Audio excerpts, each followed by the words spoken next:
하나님께서 암나기들을 잃어버리는 사건을 통해서 사울을 사무엘 앞에 세우셨습니다. 암나기가 아니면 사울 같은 사람이 사무엘에게까지 오겠습니까? 하나님의 생각과 하나님의 나라와 하나님의 일하심에 아무 관심이 없는 그런 자를 암나기라는 특별한 문제를 통해서 그들에게 그것이 가장 중요했기 때문에 하나님이 그 문제들을 통해서 사무엘 앞에 사울을 세우십니다. 사무엘은 아마 하나님이 기름 부어 세우실 자가 어떤 자인가 굉장히 두근거리는 마음으로 사울을 만났을 것 같아요. 여기 보니까 산당에서 내려 성에 들어가서는 사무엘이 사울과 함께 지붕에서 담화했다고 합니다. 이스라엘 백성들은 지붕이 이렇게 깎여져 있는 네모 반듯한 그러므로 그 위에다가 빨래도 널고 그 위에서 기도도 하고 베드로도 거기서 무릎 꿇고 기도하다가 환상을 보았었습니다. 그와 같이 그 지붕 위에 올라가서 사울과 사무엘이 담화를 했다고 합니다. 무슨 얘기를 했을까 가만히 생각해 보니까 사무엘이 도무지 하나님이 세우시는 사울이 어떤 사람인가. 근데 대화를 통해서 분명히 다 뻐룩이 났을 것 같아요. 왜냐하면 사울이 하는 행위를 보면 도무지 자신도 없고 또 믿음도 없고 하나님이 하신다고 그래도 그 다음에 이제 사울을 세우기 위해서 사무엘이 이제 7일 후에 길갈로 내려와라. 그리고 거기서 이제 백성들 앞에서 사울을 세우는데 얼마나 답답한 사람이냐면 저기 그 소달구지 같은 그런 그 기계 앞에서 그 밑에 가서 숨는 것을 볼 수 있습니다. 가서 숨어가지고 나오지 않는 거예요. 하나님이 이 사람 어디 갔냐? 그러니까 저 밑에 있다. 그래서 겨우 기어 나와가지고 기름을 밟는 모습을 보면 하나님의 나라에도 관심이 없고 하나님 그분께도 관심이 없고 또 이 대화하는 가운데 사무엘이 얼마나 속 터졌을까. 이런 사람을 왕으로 세워야 되나. 그러나 사무엘은 변함없이 그에게 특별한 대접을 하면서 그를 기름 부을 준비를 합니다. 일찍 일어나서 사무엘이 사울에게 자 일어나 가라 하면서 내가 쭉 얘기를 다 한 다음에 맨 끝에 보낼 때야 하나님의 말씀을 내게 들리리라 합니다. 그러면서 사무엘이 갑자기 사환을 앞서 보내고 은밀하게 사울 한 사람을 놓고 쭉 얘기 다 한 다음에 다 어떤 사람인가 시험 본 다음에 그럼에도 불구하고 하나님의 하신 일에 사무엘이 기름병을 취하여서 사울의 머리에 붓고 입 맞추면서 말합니다. 여호와께서 내게 기름을 부으사 그 기업의 지도자를 삼지 아니하셨느냐. 그 당시에는 이 솥불에다가 담은 감람류를 머리에 부음으로 하나님이 그를 구별하여 세우셨다는 것을 나타냅니다. 그 기름병을 취하여 사울의 머리에 부으며 입을 맞추었습니다. 여호와께서 내게 기름을 부으사 이 하나님의 기업의 왕을 삼지 아니하셨느냐. 우리가 사울을 보면 도저히 그가 하나님 앞에 쓰임받을 사람이 아니지만 하나님이 그를 세우신 것을 가만히 생각하면 왜 이런 사람을 세우셨을까? 일단 이스라엘 백성들이 보기에 열방과 같은 왕의 수준에 매우 비슷한 것은 키가 크고 아주 잘생겼던 것 같습니다. 겉모습만 보면 정말 하나님이 세우신 자구나 이렇게 알 수 있도록 그들이 저 사람한테 맡기면 되겠구나. 아마 그 장대한 체격과 이것들을 보고 이스라엘 백성들의 기준에 하나님 맞추셨지 않는가. 그러나 그렇게 세운다 할지라도 하나님은 겸손한 자를 세우셨구나 하는 생각을 하게 됩니다. 그가 그냥 끝까지 삼촌이 이 숙부가 나중에 사울의 군대 장관이 된 아브넬의 아버지입니다. 그러니까 자기의 군대 장관을 누구를 세웠냐면 사촌 형제를 세운 것을 알 수 있습니다. 근데 어쨌든 그 숙부가 사울에게, 그 사환에게, 아니 며칠 동안 도무지 어디 갔다 왔냐. 그러니까 우리가 이 남나기들을 못 찾아가지고 사무엘에게까지 갔었습니다. 그랬더니 그 사무엘이 누군가는 너무 잘 아니까 그 사무엘이 너에게 뭐라고 하더냐. 그랬더니 그 사울이 절대로 자기에게 행하신 하나님의 일은 감춘 채로 사무엘이 말하던 나를 왕으로 기름 부으셨다는 그 말은 싹 빼놓고 아니 암나기들을 찾았다고 말하더이다. 이것만 보더라도 또 하나님이 세우시려고 그러니까 저 밑에 가서 달구지 밑에 가서 숨는 그런 모습을 보더라도 그가 겸손한 사람이었던 건 분명한 것 같습니다. 그런데 그가 나중에는 그 권세의 자리에 놓이게 되니까 어떻게 하나님 앞에 교만하여지는가 그것을 볼 때 여러분 인간적으로 조금 겸손해 보인다든가 인간적으로 조금 착해 보인다든가 이게 아무 소용이 없다는 걸 알 수 있습니다. 그래도 겸손한 자를 세우는데도 나중에는 교만하여서 하나님 앞에서 자기를 위하여 기념비를 쌓고 하나님 말씀 하나도 안 듣고 자기 생각대로 하는 모습을 볼 수 있습니다. 그걸 보면 여러분 인간적인 성품, 좋은 성품 이게 문제가 아니라 믿음이 문제라는 걸 알 수 있습니다. 이 사울에게 문제는 믿음이 없는 것입니다. 이 믿음이 없는 자를 하나님이 세우시는데도 불구하고 하나님은 기름 부으시며 그를 지도자로 삼으실 뿐만 아니라 하나님이 그에게 합당한 그런 모든 증거들과 하나님이 너를 기름 부어 쓰신다고 하실 때 그에게 합당한 지혜와 능력을 다 주시면서 일하시는 모습을 오늘 본문을 보면 볼 수 있습니다. 여기 하나님이 먼저 이가 전혀 준비가 안 된 자이기 때문에 하나님이 어떻게 하냐면 자, 내가 너에게 왕으로 기름 부었다는 증거를 오늘 하루 동안에 다 볼 것이다. 그것이 뭐냐면 워낙 눈에 보이는 것이 아니면 확증을 얻을 수 없는 사람이기 때문에 자, 첫 번째 오늘 내가 나를 떠나서 가다 보면은 하나님께서 라헬의 묘에서부터 아버지가 보낸 아들을 찾으러 보낸 그 사람을 만나게 될 것이다. 그가 말하기를 암낙이 찾았다. 이렇게 말할 것이다. 아버지가 너를 걱정하니까 돌아와라. 아마 이야기를 할 것이다. 이건 앞으로 되어질 일입니다. 두 번째로 거기서 떠나서 다볼 상수리 나무 곁에 가면 여기가 어디냐면 사울의 고향입니다.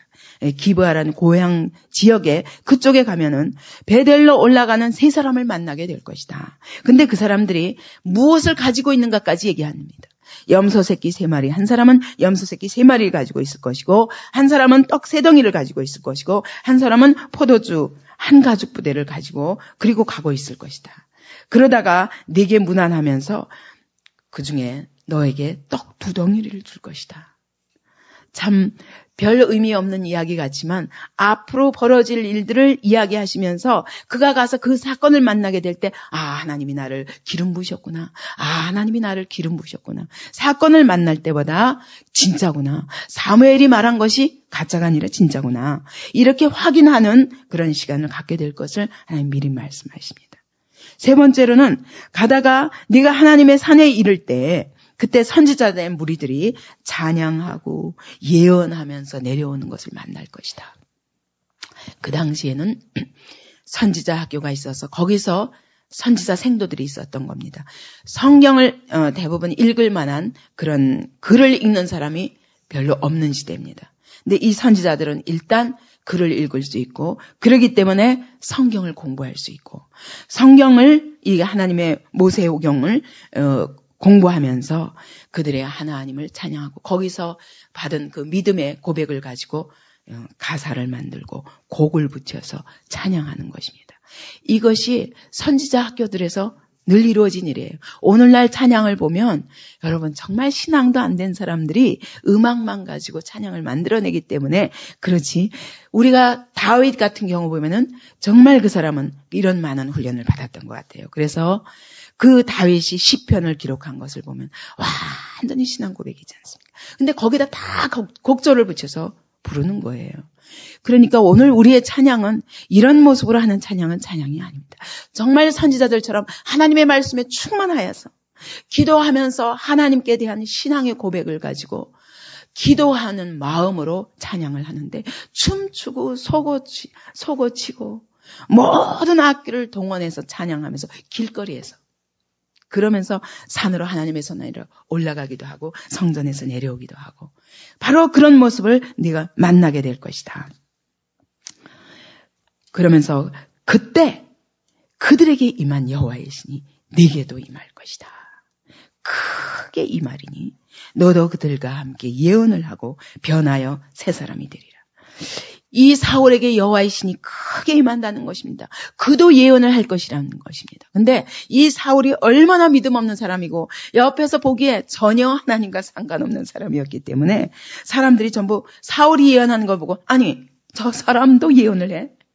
저 사람도 선지자들의 무리에 있는 거야? 어떻게 된 거야? 저 아버지가 누구지?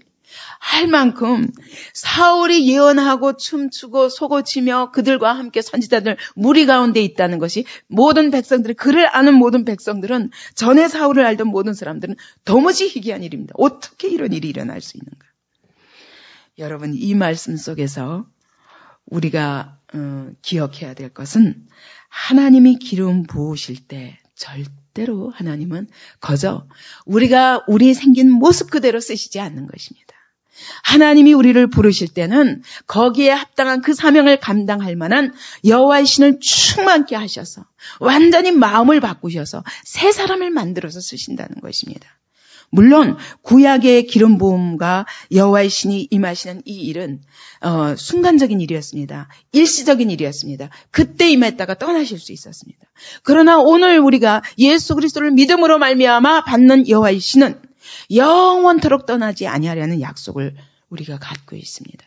하나님이 기름 부으셨다. 그 얘기는 신약에 와서는 성령이 임하셨다라는 말입니다. 오늘 그러므로 신약 성도들은 성령을 받은 모든 신약 성도들은 기름 부음 받은 자들입니다. 하나님이 이들에게 여호와의 신을 충만케 하셔서 완전히 새 사람을 만들어서 쓰시겠다는 약속입니다. 여러분 우리가 흔히 하나님이 내가 너를 쓰시겠다 할까 봐 혹시 두려워하지 않습니까? 나는 못해요. 여러분 이것이 얼마나 영광스러운 일인가 생각해야 됩니다. 하나님이 기름 부으실 때는 우리에게 내 능력으로 하라고 하지 않습니다. 내 모습 이대로 하나님이 쓰시는 것이 아니라 거기에다가 하나님의 신을 부으사 하나님의 신으로 충만케 하사 완전히 새 사람이 변하여 새 사람이 되리라. 그래서 새 사람이 된 증거가 무엇입니까? 새 마음을 주시는 것입니다. 하나님의 영이 우리 안에 임하시면 완전히 마음이 바뀌는 것입니다. 이것이 바뀌지 아니하고는 진정한 그리스도인이 아닙니다. 하나님의 성령이 임하셨다는 것은 우리의 속사람을 변화시키시는 일입니다. 이 속사람이 변화되어야 그때부터 하나님이 그를 통하여 놀라운 일을 행하시는 것입니다. 그러므로 이 하나님의 새 마음을 받지 않은 사람은 하나님 앞에 쓰임받을 수 없고 하나님의 영광스러운 일들을 볼 수도 없습니다. 고린도전서 2장에 보면 성령이 아니고는 하나님이 우리를 위하여 은혜로 예비하신 것들을 볼 수도 없고 깨달아 알 수도 없다. 보아도 보지 못하고 들어도 깨닫지 못하는도다. 오늘 하나님의 성령을 받지 않는 자는 교회에 앉아 있다고 구원받은 것이 아니요 하나님이 쓰실 수도 없는 것입니다. 그러나 아무리 사울과 같이 미련한 자라도 하나님께 관심도 없던 자가 하나님의 성령을 받으니까 예언이 막 터지는 거예요. 예언이 하나님의 신에 충만하여 말하는 것이 예언입니다. 하나님의 마음으로 말하는 것이 예언입니다. 하나님이 이와 같이 우리를 완전히 하나님의 신의 기름 부어서 성령으로 충만케 하셔서 하나님의 마음을 갖게 하시고 하나님의 눈을 갖게 하시고 하나님의 귀가 열려서 하나님의 살아계신 음성을 들을 수 있는 그런 귀가 열리게 하시며 우리를 완전히 딴 사람을 만들어서 쓰시겠다는 것입니다. 여러분 이게 얼마나 영광스러운지 우리 힘으로 애쓰고 노력해도 안 됩니다. 사울 보세요. 아무리 겸손한 사람이라도 소용없습니다. 그 자리에 올라가니까 내가 하나님이 나를 부으셨다는 거 다 잊어버리고 자기를 위하여 백성들이 자기를 섬기도록 하다가 완전히 하나님께 버림받지 않습니까? 오늘 우리는 이런 사람에게도 하나님이 어떻게 그를 바꾸셔서 쓰시는가를 생각하며 오늘 하나님의 성령이 우리 안에 임하신다는 사실은 전혀 나를 새 사람으로 만드시고 하나님의 마음을 부어주시는 것입니다. 전에는 절대 알 수 없었던 하나님의 사정을 하나님의 영 외에는 알 수 있겠느냐? 사람의 사정을 사람의 영 외에는 알 수 없듯이 하나님의 사정을 알 수 있게 하신다는 것입니다. 하나님의 성령이 임하사 우리의 마음을 완전히 바꾸사 하나님의 마음으로 바꿔주시는 것입니다. 전에는 보지 못했던 하나님의 눈으로 세상이 보이는 것입니다. 그때 전에 보지 못했던 것들이 보이기 시작합니다. 하나님의 성령을 받으면 전에는 절대로 들을 수 없었는데 하나님의 말씀을 아무 들어도 깨달을 수 없었던 자가 하나님의 성령을 받고 나면 하나님의 음성을 들을 수 있는 귀가 열립니다. 그때 하나님의 마음을 알게 됩니다. 전에는 내 마음속에 전혀 이런 생각을 가질 수 없었던 자가 하나님의 마음을 품게 됩니다. 하나님의 사랑을 알게 됩니다. 영혼들을 바라볼 때 하나님의 가슴으로 영혼을 바라보며 하나님의 사랑으로 다른 사람을 사랑할 수 있는 사람으로 바꾸십니다. 하나님이 이 미련한 사울에게 3가지 증거를 보여주죠. 이게 그날 안에 일어났습니다. 그가 떠나자마자 사무엘을 떠나자마자 그에게 하나님이 새 마음을 부어주셨습니다. 그날 그 징조가 다 사울에게 임했습니다. 그러면서 사무엘이 말하기를 이후로 할 일까지 가르쳐줍니다. 네가 나보다 앞서서 길갈로 내려가라. 왜? 거기 가서 내가 너를 위하여 번제를 드리리라. 근데 그때 사무엘은 온 백성들을 불러 모으는 것입니다. 이제 먼저 사울에게 개인적으로 임하신 하나님의 사명과 하나님의 역사에 대해서 가르쳐주고 그 다음에는 그를 불러서 공개적으로 모든 백성들 앞에 하나님 앞에 헌신의 제사를 드리며 또 모든 백성들이 하나님이 하신 일들을 그대로 믿음으로 받도록 하면서 그러면서 그 때까지 7일을 기다려라. 그렇게 말씀하고 그리고 모두 불러 모아서 그 자리에서 세웁니다. 근데 이 사무엘이 얼마나 정말 아름다운 하나님의 사람인지 그가 그를 세울 때 어떤 사람들은 멸시했습니다. 저 사울 같은 자를 왕으로 세운다. 우리의 왕으로 세운다고. 그럴 때 그 자리에서 다 죽이라고 그랬어요. 하나님의 뜻이기 때문에 사무엘이 지붕에서 담화하면서 아니 백성들 보기에도 한심한 저 사람을 왕으로 세운다는 것이 얼마나 기가 막힌 일이었으면 도무지 그를 왕으로 받아들일 수 없었는데 사무엘의 눈에 보기에 사울이 어떤 사람이었겠습니까? 그럼에도 불구하고 사무엘이 얼마나 하나님의 뜻 앞에 충성스러운 사람인가 볼 수 있습니다. 여러분 이와 같이 하나님은 오늘도 부르시는 자들을 절대로 그냥 우리 모습 이대로 이렇게 연약하고 무능하고 무지하고 하나님께 대하여 패역한 자로 쓰시지 않습니다. 오늘 우리에게 하나님의 성령이 임하사 이와 같이 우리의 마음을 바꾸시고 완전히 사람을 바꿔서 새로 쓰신다면 여러분 어떻게 해야 되겠습니까? 주여 내게 임하여 주옵소서. 나 같은 자 이와 같이 무능하고 연약하나 하나님의 지혜를 주시고 하나님의 기름을 부으사 성령으로 충만케 하사 주여 나를 써 주옵소서. 이렇게 고백해야 되지 않겠습니까? 여러분 여태까지 하나님을 두려워했습니까? 혹시 나를 부르실까 봐. 혹시 나를 목사로 쓰실까 봐 발발 떨면서 나는 못하는데 이거는 믿음이 아닙니다. 그건 사울의 모습이에요. 사울이 기름 부으셨다고 해도 저 밑에 가서 들어가서 숨는 백성들 앞에서 왜 그러냐면 하나님 나라에 관심이 없기 때문입니다. 여러분 하나님 나라에 관심이 있으면 다윗 보세요. 하나님의 기름을 부으니까 뭔지도 모르지만 양치기가 오죽하면 아버지도 저 아들은 안 된다고 생각했던 그 다윗이 하나님이 딱 기름 부으시니까 아니 그 어린 나이에도 그 블레셋과의 전투에 나가서 아니 만군의 여호와의 이름을 이게 믿음입니다. 그게 교만이 아니라 믿음입니다. 어떻게 하나님의 이름을 욕되게 할 수 있냐는 겁니다.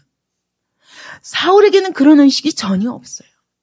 그런데 이런 자도 잠시나마 일시적으로 하나님의 성령이 임했을 때 어떤 사람으로 바뀌는가 보면 우리가 얼마나 소망 있는 자들입니까?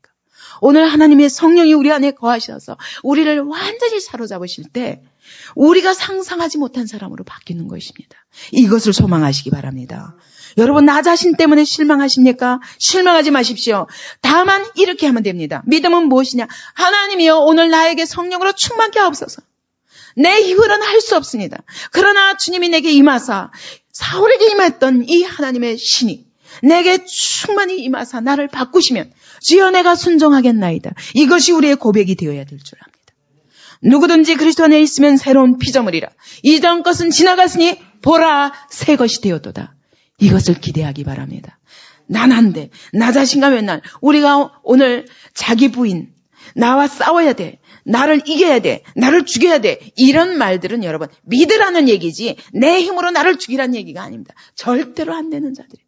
육체의 힘으로 할 수 있을 것 같으면 로마서가 말씀하시기를 하나님의 우리 육신의 소욕으로는 절대로 하나님의 법에 굴복하지 않을 뿐만 아니라 굴복할 수도 없습니다. 그러므로 성령을 받지 않으면 안 된다고 로마서 8장이 말씀하는 겁니다. 여러분 오늘 내가 안 된다고 말하지 마십시오. 하나님의 성령이 오늘 내게 임하여 주옵소서. 나를 사로잡아 주옵소서. 나에게 새 마음을 부어주시고 새 지혜와 새 능력으로 나를 바꾸어 주옵소서. 그러면 내가 순종하겠나이다. 이것이 믿음입니다. 오늘 이 소망을 가지고 기도하시기 바랍니다. 아니 사울도 변했는데 오늘 하나님의 완전하신 성령이 그에게는 임하셨다가도 떠나가셨습니다. 나중에는 악신이 그를 사로잡습니다. 그러나 우리 안에 계신 하나님의 성령은 내가 영원토록 너를 떠나지 아니하리라. 세상 끝날까지 너와 함께 있으리라. 그리고 그분이 성령이 임하시면 너희가 권능을 받고 예루살렘과 온 유대와 사마리아 땅끝까지 이르러 내 증인이 되리라.